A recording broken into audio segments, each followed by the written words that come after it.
नमस्कार, super prime time में आपका स्वागत है। आपके साथ मैं हूं Sumera Khan. Super prime time में हम आपको दिखाएंगे देश दुनिया की बड़ी और अहम खबरें, वर्ल्ड एक्सक्लूसिव और एक्सप्लोसिव न्यूज स्टोरीज और वर्ल्ड ब्रेकिंग न्यूज, साथ ही वॉर ब्रेकिंग न्यूज युद्ध के मैदान से।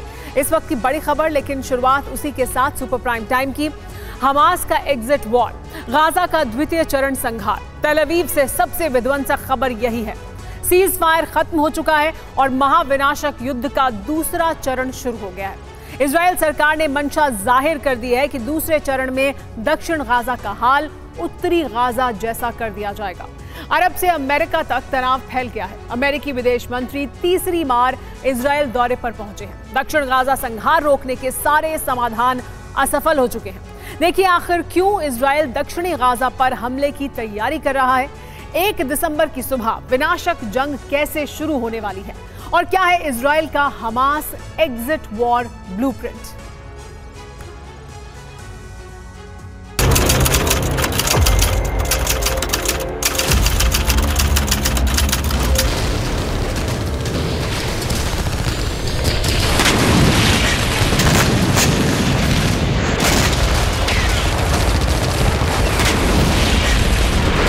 אז התשובה שלי היא חד משמעית כן.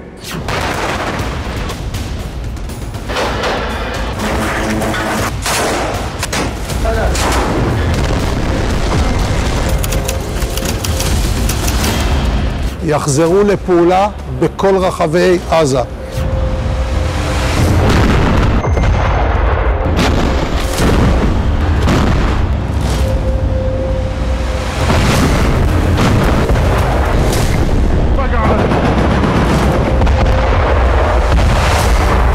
गाजा में युद्ध का दूसरा चरण अटल है। शांति और बारूद के बीच बस कल है।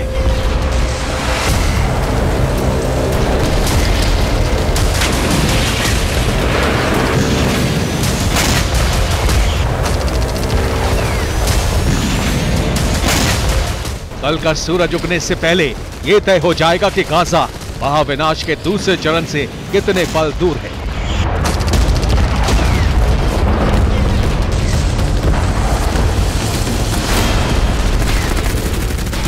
गाजा विनाश के दूसरे चरण का आरंभ 28 नवंबर की तस्वीरों से ही हो गया था, जब दक्षिणी गाजा पर इजरायल ने बारूदी वर्षा की थी।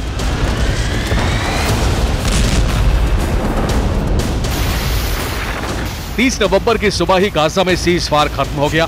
वेस्ट बैंक में भी सीज फायर खत्म होते ही भीषण जंग शुरू हो गई।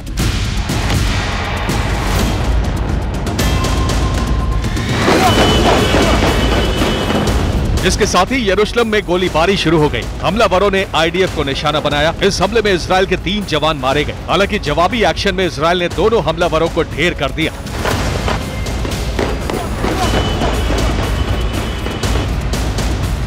युद्ध छिड़ने के बाद बातचीत को जारी रखने के नाम पर एक दिन और सीज फायर बनाए रखने पर सहमति बनी, लेकिन जमीन पर जंग नहीं रुकी।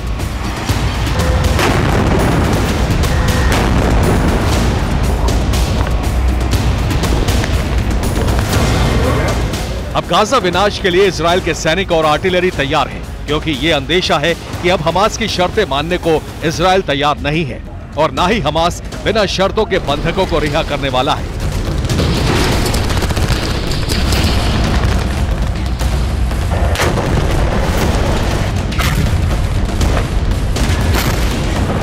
हमास ने इजरायल को 7 महिला बच्चे बंधक सौंपने का प्रस्ताव रखा। 3 बंधकों के शव भी इजरायल को सौंपने का प्रस्ताव दिया। दावा किया कि ये बंधक इजरायली बमबारी में मारे गए। इजरायल हमास के आरोप पर भड़क गया। जंग छिड़ने का दूसरा कारण ये है कि हमास ज्यादातर नागरिक बंधकों को रिहा कर चुका है। हमास की कैद में फिलहाल 159 बंधक होने का अनुमान है। इनमें 150 इजरायली सैन्य कर्मी हैं। हमास एक सैनिक के बदले 100 से 200 फिलिस्तीनियों की रिहाई चाहता है।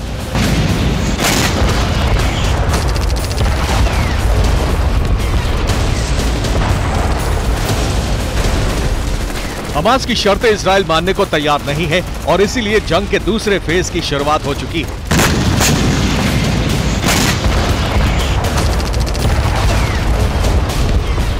29 नवंबर की रात को इजरायल की वॉर कैबिनेट की मीटिंग हुई और इस मीटिंग में सर्वसम्मति से यह तय कर लिया गया कि फौज को गाजा पर हमले के लिए स्पेशल अलर्ट पर रखा जाए।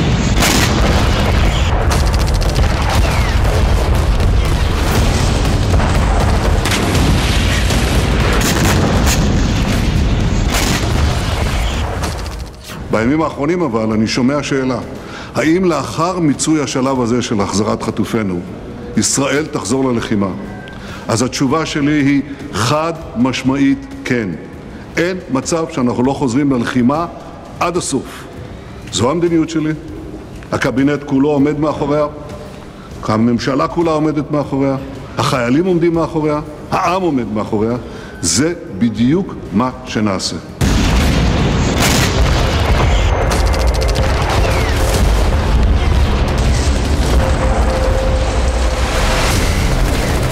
ये भी तय है कि दूसरे चरण में होने वाले हमले पहले चरण से ज्यादा बड़े और विनाशक होने वाले हैं। इजरायली डिफेंस फोर्सेस के प्रमुख आरजी हालेवी ने कहा है कि इजरायल ये जानता है कि क्या करना है और इसके लिए पहले से ज्यादा बड़ी रणनीति तैयार है।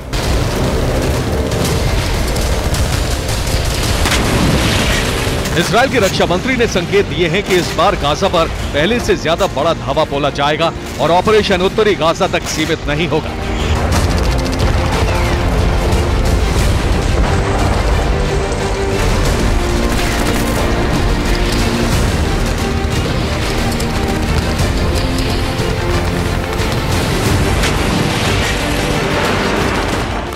יחזרו לפעולה בכל רחבי עזה. אם יש למישהו ספק, אנחנו נמשיך, נתמרן ונגיע עד להכרעת האויב ולהחזרת החטופים לביתם.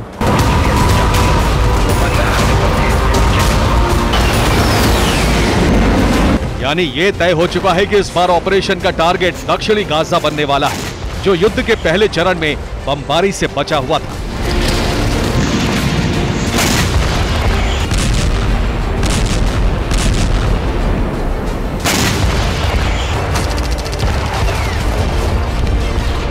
दक्षिणी गाजा में इजरायल एक बड़े लक्ष्य के साथ ऑपरेशन शुरू करने वाला है।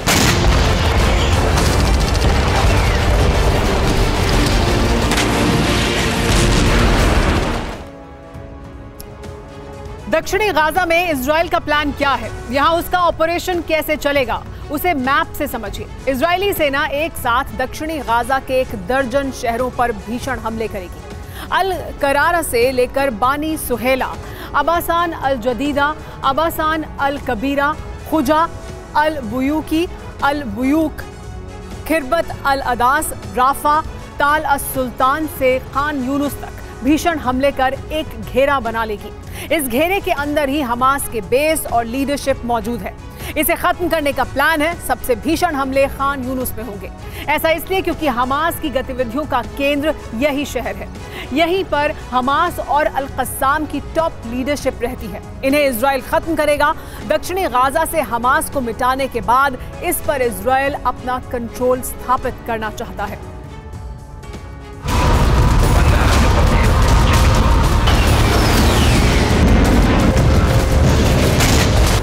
पांच दिन की सुलह के बाद कलह का दूसरा चरण शुरू हो चुका है, क्योंकि हमास भी नहीं चाहता है कि इजरायल के बंधकों की रिहाई जल्द की जाए।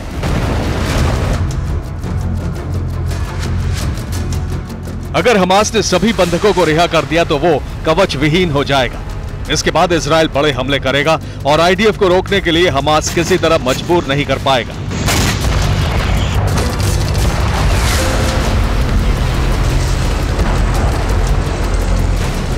जंग के दूसरे चरण में प्लान है दक्षिण गाजा की तबाही, और अब अमेरिका भी इजरायल के इस प्लान से चिंता में है।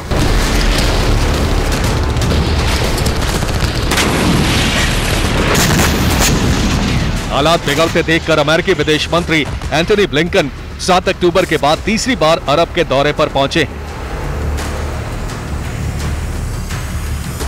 अमेरिका चाहता था कि सीज़फायर लागू रहे, लेकिन अब इजरायल के समर्थन में है। अमेरिका ने कहा है कि दक्षिण गाजा में इजरायल को ऑपरेशन जोन घटाना चाहिए, फिलिस्तीनियों के लिए एक सुरक्षित जोन बनाना चाहिए। उत्तरी गाजा की तरफ बड़े पैमाने पर नागरिक ना मारे जाएं।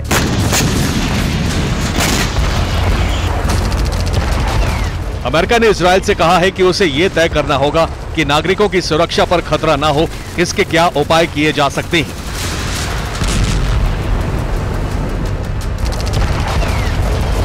लेकिन इजरायल ने अपने टारगेट तय कर रखे हैं,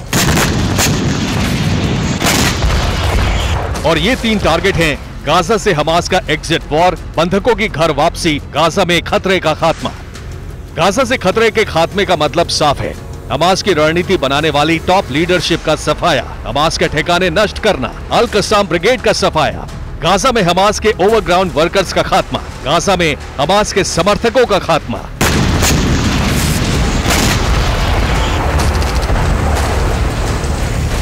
הלחימה תימשך ותתרחב לכל מקום שנדרש ברחבי הרצועה. לא יהיו ערי מקלט. עד שתושבי בארי ושדרות, שלומי ומטולה יוכלו לשוב בבטחה לקרקע שהיא חלק מהם והיא חלק מאיתנו.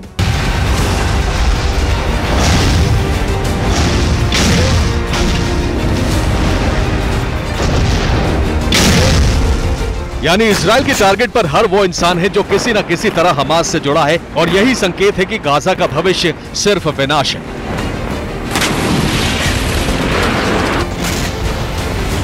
अब गाजा के 23 लाख नागरिकों का क्या होगा, ये सिर्फ एक सवाल बनकर रह गया है।